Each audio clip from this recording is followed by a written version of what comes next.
For 7 years, Nathan and Clara had lived the kind of life others quietly aspired to. Their marriage was the picture of harmony, a beacon of consistency nestled in the comfort of a quiet suburban neighborhood. Their days unfolded in a comforting rhythm. Weekend barbecues with neighbors, quiet weekday evenings curled up on the couch, and shared dreams of buying a lake house someday, where they'd grow old together. Nathan, a structural engineer, was disciplined and meticulous. He approached life much like his blueprints, calculated, sturdy, and dependable. Clara, by contrast, was a spark of color in his grayscale world. As a graphic designer at a rapidly expanding tech firm, she brought vibrancy into their life. Her creativity, spontaneity, and wit balanced Nathan's quiet strength. They were opposites that fit, until they began to drift. It started with a shift at Clara's job. Her company underwent a major corporate acquisition, bringing in new leadership and a wave of demanding high-profile projects. She was placed on a strategic rebranding team under Marcus Tate, a regional executive brought in from the West Coast. From the start, Marcus stood out, charismatic, assured, with a disarming smile and a way of making everyone around him feel seen. Unlike Nathan, who expressed love through consistency and small gestures, Marcus was overt in his praise. He complimented Clara's work in meetings, lingered at her desk under the guise of collaboration, and often rallied the team for after-hours drinks to build morale. At first, Nathan welcomed Clara's excitement. She came home buzzing with energy, eager to talk about her projects and the creative freedom Marcus allowed her. But over time the buzz turned to distance.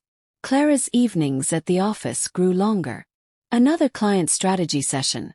She'd text at 9 p.m., adding a sheepish emoji. "Don't wait up." Nathan tried to ignore the knot in his stomach.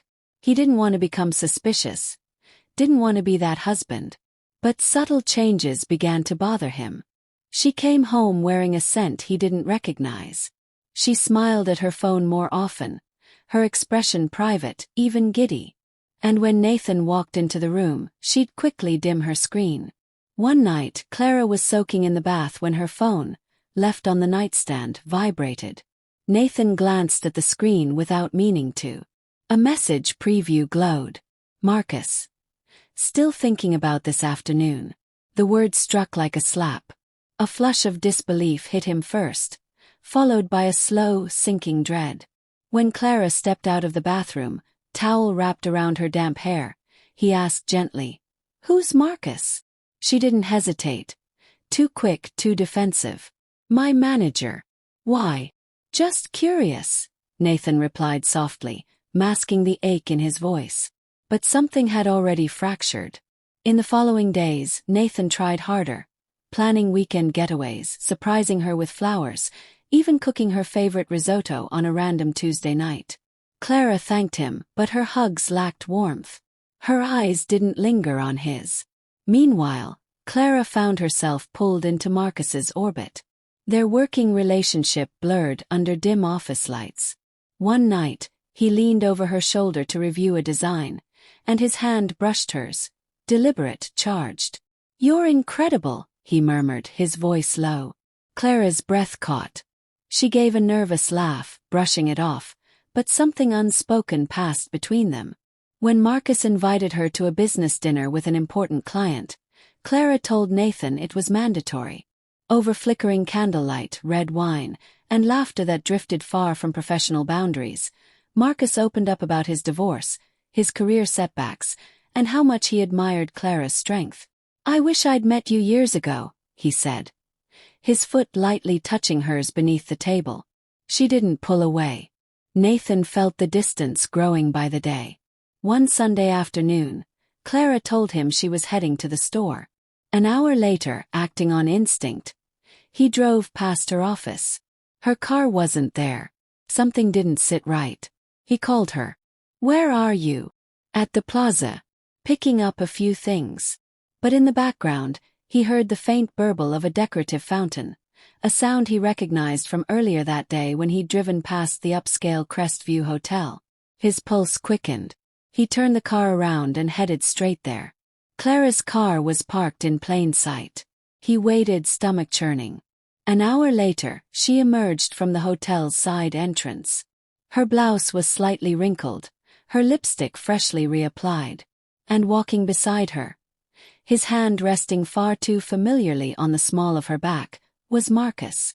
That night, Nathan sat at the dining table, the grainy photo he'd taken of them lying on the wood like evidence in a courtroom. When Clara returned, he didn't yell. "Tell me what's going on," he said, his voice low but tight with emotion. Clara broke. Tears streamed as she confessed, admitting to the dinners, the touches, the moments that should have stopped but didn't. "I never meant to hurt you," she sobbed. "I still love you. It wasn't serious." But betrayal doesn't require permanence to devastate. Some wounds run too deep to simply forgive. The next morning, Nathan packed a duffel bag and moved into a modest apartment downtown. It was sparse, quiet, suffocating in its silence. Clara tried to reach out, showing up with takeout, handwritten letters, pleading voicemails, but the space between them had grown insurmountable. Soon after, Marcus was transferred to another division. His attention shifted elsewhere, his flirtations aimed at a new recruit. Clara's workplace grew cold. Co-workers whispered behind her back, supervisors grew curt, and a single oversight led to her dismissal. Months later, Nathan found himself in a dim coffee shop, divorce papers spread before him. His brother had mentioned Clara had relocated, moved to a new city for a fresh start.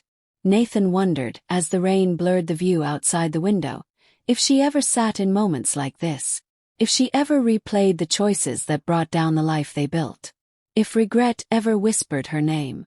Their love had once been a fortress, solid, dependable, safe. But even the strongest structures crumble when the foundation is eroded by silence, lies, and slow betrayal. Now only echoes remained.